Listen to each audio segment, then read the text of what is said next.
आदाब। इस लॉकडाउन के अरसे की अपनी 19वीं नज़्म लेकर आपकी खिदमत में हाजिर हूँ। आप सबों का बहुत शुक्रिया, आप मेरी हौसला अफजाई फरमा रहे हैं। इस नज़्म का उन्वान है कागज़ की नाव।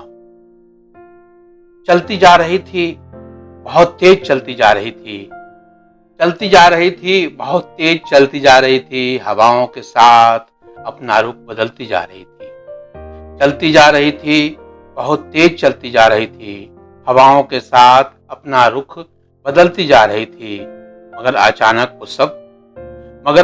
वो सब जो अभी तालियां बजा रहे थे, मगर अचानक वो सब जो अभी तालियां बजा रहे थे, मुस्कुरा रहे थे, मायूस एक दूसरे को देख रहे हैं।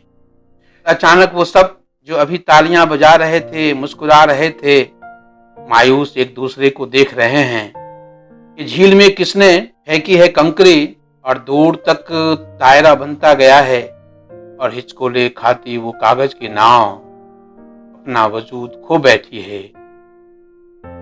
और दूर तक दायरा बनता गया है, और हिचकोले खाती वो कागज की नाव अपना वजूद खो बैठी है, जो पल भर पहले चलती जा रही थी, हवाओं के साथ बहुत तेज चलती जा रही थी, चलती जा रही थी, हवाओं के साथ अपना रुख बदलती जा रही थी, हवाओं के साथ अपना रुख बदलती जा रही थी, चलती जा रही थी, बहुत तेज चलती जा रही थी।